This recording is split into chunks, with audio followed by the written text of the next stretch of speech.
of you have ever tried to implement a new behavior and failed within the first 2 weeks?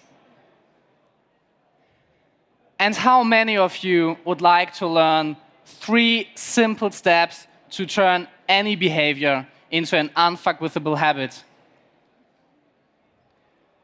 My name is Sebastian, and the next 10 minutes I will get you to understand that building lasting habits really has nothing to do with willpower, rather than understanding how to design behavior.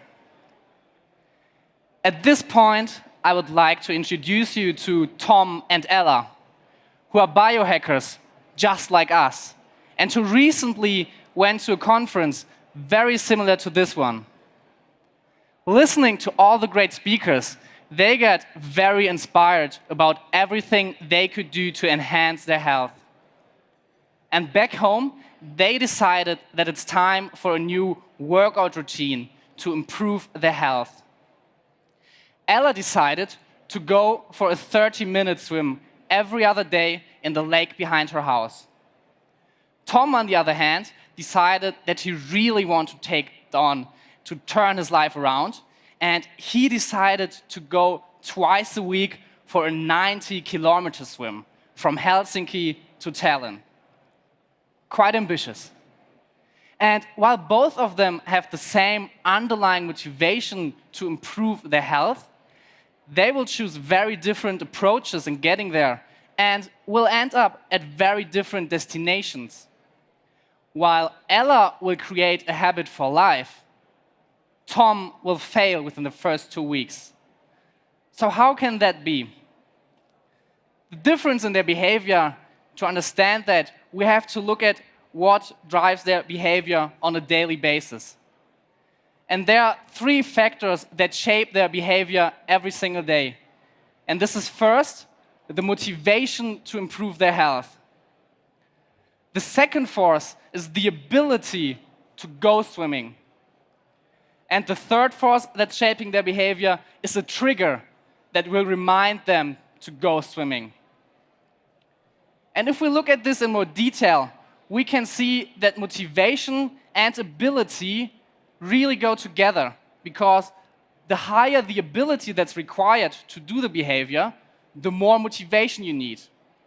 So for Tom, whose behavior requires a higher level of ability, he also needs a lot of motivation to follow through. And those 3 forces, the motivation, ability, and trigger, are also the places Tom and Ella can go to design their behavior. And the best place to adjust their behavior into their life is starting with the trigger. And what happens, you maybe know this, when you want to implement a new routine, is that you just forget to do it because it's new.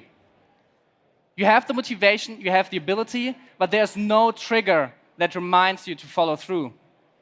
And Ella is conscious that this could happen to her.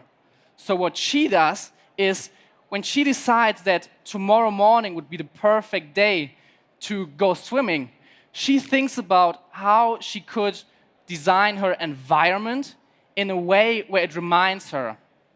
So what she does is placing her bathing suit and goggles next to her alarm clock, so that when she wakes up, she will see them lying there and be reminded to go swimming. And this is really the first reason why Ella will succeed, because she designs a trigger that will remind her. The second force Tom and Ella can use to design their behavior is by increasing their ability. And increasing ability really comes down to making the behavior as simple as possible.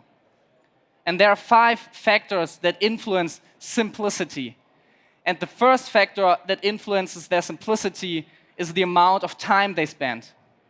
And Tom definitely needs more time to do his behavior, to swim the 90 kilometers, than Ella, which makes it harder for him. The second factor is money. The financial investment that's involved with following through on the behavior every single time. And for Ella, it's virtually free to go swimming in the lake behind her house which makes it super easy for her. The third simplicity factor is effort, physical energy.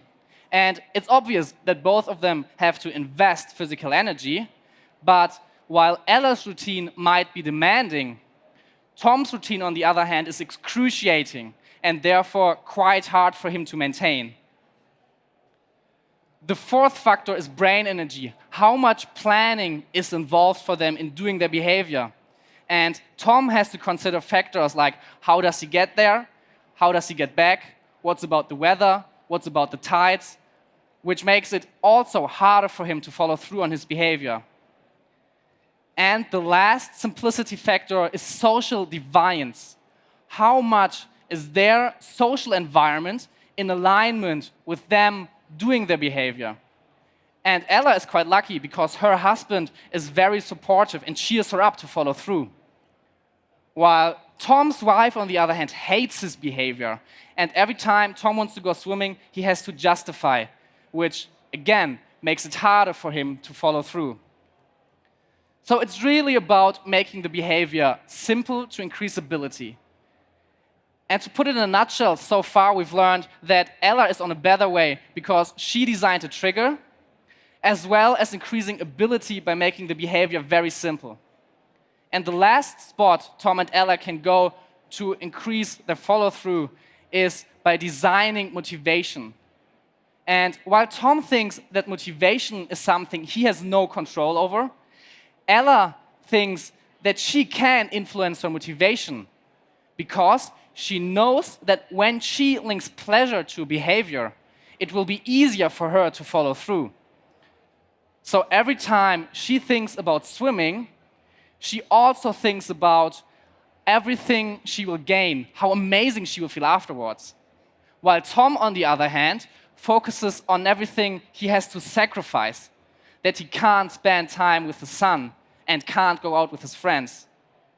That way, he links pain to his behavior, and his brain will find ways to avoid the pain. But not only that Ella created an exciting vision, she also focused on why it is so important for her to improve her health. Because she knows that she has the dream when she's retired. She still wants to be able to go diving in the Philippines. And this is something that carries her through. So those are basically the three reasons why Ella will succeed and Tom will fail. Because Ella installed a trigger that reminds her. She increased her ability by making the behavior super simple. And she designed her motivation by focusing about what's great. So if you want to design your habits, be smart, be like Ella. Thank you very much.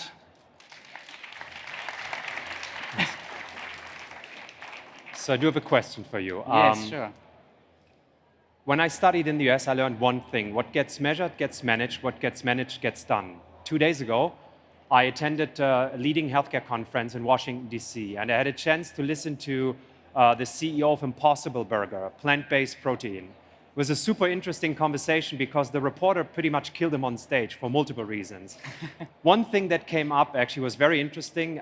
He was sort of stressing the three main reasons why people buy an Impossible Burger. Number one, and that's the only one they optimize for, even though they understand all the other reasons, is deliciousness. People buy an Impossible Burger because of deliciousness. The second aspect was health, and the third one was environmental friendliness. There's a certain type of people who prefer buying this meat as opposed to other meat. With your product, do you understand the top three reasons of why people buy your product? And maybe just the one reason that you need to understand and change or improve in order for more people to buy your product? Could you rephrase the question? I'm not sure if I get it right. So, in the case of Impossible Burger, yes. They basically did a lot of quantitative studies, Yes, surveys. yes. And their users said the number one reason why we are buying your burger Yes. is deliciousness. Yes. So they actually tweaked a lot with the taste and the flavors. Okay, right. So my question is, referring to your product, Yes. what is it that makes people buy your product? Is there one reason? Are there three reasons? Is there one reason that is so important that you have to focus all your energy on making this one simple element perfect? Mm-hmm. I think it's important to understand, if you design a product, that people buy for different reasons. And if you understand your target group and you give them a reason to buy, referring to the model by increasing their motivation, the next step is to decrease the ability for them, so making it simpler for them to buy and access the product. So if you have a great product and your customer know that the product is great, they have high motivation.